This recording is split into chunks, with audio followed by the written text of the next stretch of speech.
Praise the Lord കൂട്ടുകാരെ. അപ്പം നമുക്കിന്ന് സംരക്ഷണ പ്രാർത്ഥന ചൊല്ലിയാലോ? 91 സങ്കീർത്തനം. അപ്പം എന്നോടൊപ്പം എല്ലാവരും പ്രാർത്ഥിക്കാം കേട്ടോ. അത്യുന്നതന്റെ സംരക്ഷണത്തിൽ വസിക്കുന്നവനും സർവശക്തന്റെ തണലിൽ കഴിയുന്നവനും കർത്താവിനോട് എൻ്റെ സങ്കേതവും എൻ്റെ കോട്ടയും ഞാൻ ആശ്രയിക്കുന്ന എൻ്റെ ദൈവവും എന്ന് പറയും. അവിടുന്ന് നിന്നെ വേടന്റെ കെണിയിൽ നിന്നും മാരകമായ മഹാമാരിയിൽ നിന്നും രക്ഷിക്കും. തൻ്റെ തൂവലുകൾ കൊണ്ട് അവിടുന്ന് നിന്നെ മറച്ചുകൊള്ളും. അവിടുത്തെ ചിറകുകളുടെ കീഴിൽ നിനക്ക് അഭയം ലഭിക്കും.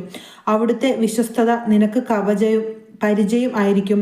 രാത്രിയിലെ ഭീകരതയും പകൽ പറക്കുന്ന അസ്ത്രത്തെയും നീ ഭയപ്പെടേണ്ട. ഇരുട്ടിൽ സഞ്ചരിക്കുന്ന മഹാമാരിയും നട്ടുച്ചയ്ക്ക് വരുന്ന വിനാശത്തെയും നീ പേടിക്കേണ്ട. നിന്റെ പാർശ്വങ്ങളിൽ 1000 മരിച്ചു വീണേക്കാം, നിന്റെ വലതുവശത്ത് 10,000.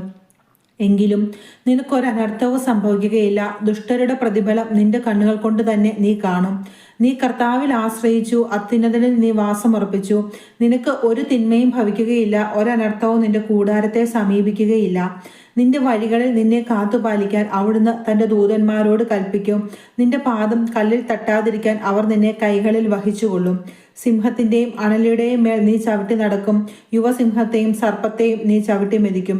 അവൻ സ്നേഹത്തിൽ എന്നോട് ഒട്ടി നിൽക്കുന്നതിനാൽ ഞാൻ അവനെ രക്ഷിക്കും. അവൻ എൻ്റെ നാമം അറിയുന്നതുകൊണ്ട് ഞാൻ അവനെ സംരക്ഷിക്കും.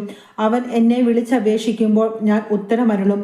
അവൻ്റെ കഷ്ടതയിൽ ഞാൻ അവനോട് ചേർന്ന് നിൽക്കും. ഞാൻ അവനെ മോചിപ്പിക്കുകയും മഹത്വപ്പെടുത്തുകയും ചെയ്യും. ദീർഘായുസ് നൽകി ഞാൻ അവനെ സംതൃപ്തനാക്കും. എൻ്റെ രക്ഷ ഞാൻ അവന് കാണിച്ചു കൊടുക്കും. ആമേൻ. അപ്പം എനിക്ക് കുറച്ച് പേര് മെസ്സേജ് അയച്ചായിരുന്നു, സംരക്ഷണ പ്രാർത്ഥന അറിയത്തില്ലെന്ന്. അക്രൈസ്തവരായിട്ടൊക്കെയുള്ള ആൾക്കാരാണ്. അപ്പോൾ എല്ലാവർക്കും വേണ്ടിയാണ് കേട്ടോ ഞാനിന്ന് പ്രാർത്ഥിച്ചപ്പോൾ എന്നാൽ ഇതൊരു വീഡിയോ ആയിട്ട് എടുക്കാമെന്ന് വിചാരിച്ചു.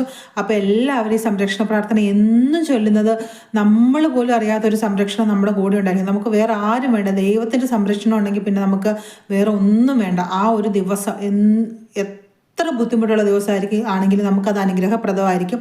അപ്പോൾ എല്ലാവരും ഈ ഒരു പ്രാർത്ഥന എല്ലാവരും ഒന്ന് ചൊല്ലി പ്രാർത്ഥിച്ചിട്ട് ഒരു ദിവസം ആരംഭിച്ച് നോക്കിയേ. എന്നിട്ട് നിങ്ങൾക്ക് തന്നെ മനസ്സിലാവും ആ ഒരു സംരക്ഷണം, ദൈവത്തിൻ്റെ ആ സംരക്ഷണത്തിൻ്റെ ശക്തി എന്താണെന്ന്. അപ്പോൾ എല്ലാവരും ഇഷ്ടപ്പെട്ടാൽ ലൈക്ക് ചെയ്യണം. ഇതുപോലെ ഈ സംരക്ഷണ പ്രാർത്ഥന എൻ്റെ കൂടെ തന്നെ പ്രാർത്ഥിക്കുക. എല്ലാ ദിവസവും ചൊല്ലാൻ ശ്രമിക്കുക. താങ്ക്